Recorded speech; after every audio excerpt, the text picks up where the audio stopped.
A carta aos Hebreus. O autor dessa carta é anônimo, e as pessoas se perguntam há muito tempo se foi Paulo quem a escreveu ou se talvez um de seus colegas de trabalho, como Barnabé ou Apolo. Mas a verdade é que nós simplesmente não sabemos. No capítulo 2, descobrimos que o autor tinha um relacionamento de primeira mão com os discípulos que estavam em torno de Jesus. Portanto, sabemos que essa carta está ancorada nos ensinos dos apóstolos. Também não sabemos quem era o público-alvo dessa carta ou onde eles moravam. O autor os conhece muito bem e assume que eles têm um conhecimento profundo das Escrituras do Antigo Testamento, especialmente o enredo dos 5 primeiros livros da Bíblia, a Torá, sobre como a família de Abraão se tornou a nação de Israel, sobre como Moisés os conduziu da escravidão no Egito para o Monte Sinai, onde eles receberam a Torá e fizeram uma aliança com Deus, onde construíram um tabernáculo onde o sacerdote fazia sacrifícios. E também sobre como eles foram peregrinos no deserto, a caminho da terra prometida. O autor espera que os leitores conheçam todos os detalhes dessas histórias. Então, muito provavelmente, o público é composto de cristãos judeus. E é daí que vem o nome da carta. Nós também temos pistas no capítulo 10 de que essa comunidade da igreja estava enfrentando perseguição e até aprisionamento por causa da sua associação com Jesus. Alguns na comunidade estavam se afastando de Jesus e abandonando a fé completamente. E isso explica o propósito e a estrutura dessa carta. Primeiro, há uma pequena introdução que é seguida por 4 sessões em que o autor compara e contrasta Jesus com pessoas e eventos importantes da história de Israel. Jesus é comparado primeiro com os anjos e a Torá, segundo com Moisés e a terra prometida, terceiro com os sacerdotes e Melquisedeque, e por fim com os sacrifícios e a aliança. E o autor tem 2 objetivos principais em todas essas comparações. O primeiro objetivo é elevar Jesus como superior a qualquer pessoa ou qualquer outra coisa, mostrando que Jesus é digno de toda a sua confiança e devoção. Mas o segundo objetivo é esse: desafiar os leitores a permanecerem fiéis a Jesus, apesar de perseguição. Em todas as sessões, ele inclui uma forte advertência para não abandonar Jesus. Então, vamos nos aprofundar melhor e ver como tudo isso se desenrola. A exaltação de Jesus começa na primeira frase da introdução. No passado, Deus falou aos nossos ancestrais de muitas maneiras diferentes, mas nesses últimos dias ele falou conosco através do seu Filho. Assim, o autor está dizendo que Jesus é superior a todas as formas anteriores pelas quais Deus se revelou a Israel. Ele então faz uma assombrosa afirmação de que Jesus é o esplendor da glória de Deus e a impressão exata da natureza de Deus. Essas metáforas indicam a maior aproximação possível entre Jesus e Deus. Então, Jesus é o que os raios de luz são para o sol, ou Jesus é o que a impressão de cera é para o anel de sinete. Para esse autor, não há Deus separado de Jesus. Jesus é Deus feito humano como Filho. E é essa a visão elevada de Jesus que é explorada ao longo do restante da carta. Na primeira sessão, o autor compara Jesus com anjos, o que pode parecer estranho. Por que anjos? Na tradição judaica foi ensinado com base em Deuteronômio capítulo 33, verso 2, que a Torá e as palavras de Deus foram entregues a Moisés no Monte Sinai por anjos. E assim, dizendo que Jesus é superior aos anjos, o autor afirma que Jesus e sua mensagem de boas novas são superiores a todos os mensageiros anteriores da palavra de Deus.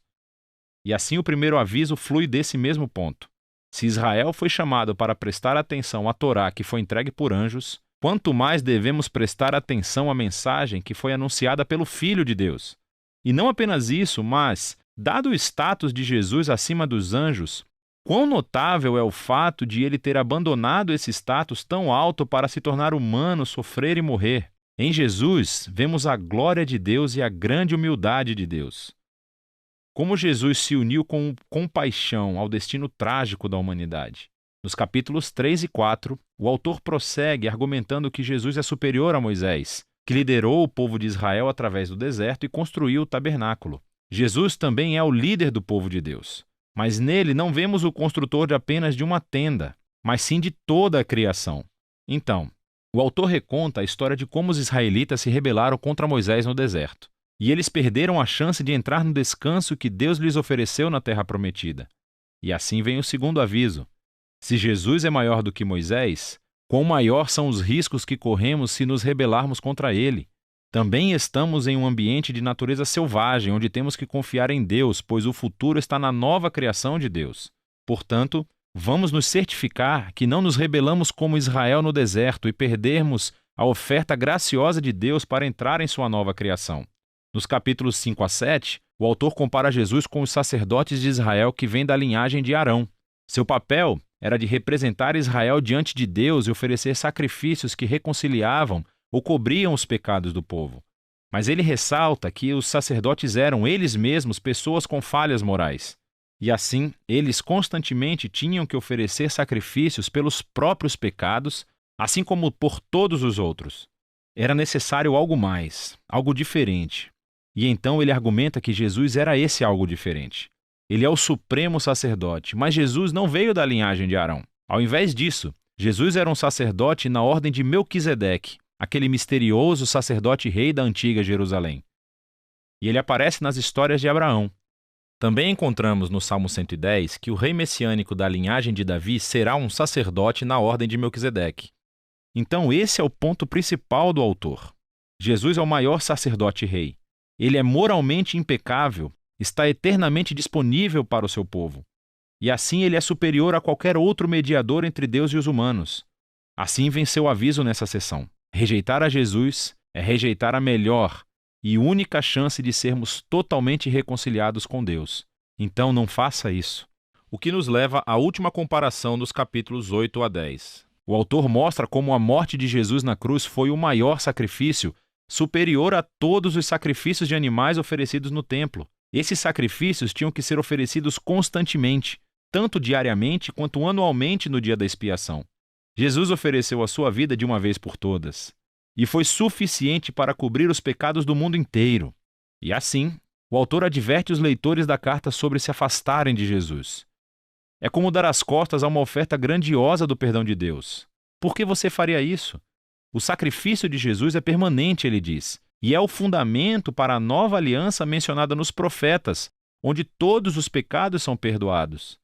Então, agora que o autor elevou Jesus através de todos esses contrastes, essa sessão final é o grande desafio para seguir Jesus. Então pense no todo. Em Jesus, eles encontraram a palavra de Deus. Em Jesus, eles têm esperança para a nova criação. Jesus é o eterno sacerdote deles, o sacrifício perfeito. E agora devem seguir todos os grandes modelos de fé encontrados em toda a história das Escrituras. E eles devem permanecer fiéis a Jesus, confiando que, apesar de todas as dificuldades e perseguições, Deus não abandonará o seu povo. Esse é o fluxo básico de pensamento em toda a carta. O que o autor chama aqui mesmo, no final, de uma breve palavra de exortação.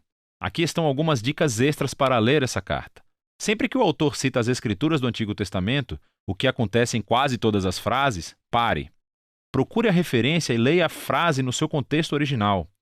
E, às vezes, você ficará perplexo, mas com mais frequência verá todos os tipos de conexões extras que você nunca teria observado de outra forma. O esforço vale totalmente a pena. Você também deve saber que essas passagens de advertência farão você se sentir desconfortável, e esse é o objetivo. Elas não estão lá para causar medo. Elas estão lá para te mostrar que rejeitar Jesus é tolice, porque ele é incrível. Todas essas advertências servem o propósito maior da carta, mostrar que Jesus é a revelação final do amor e da misericórdia de Deus. E é disso que se trata a carta aos Hebreus.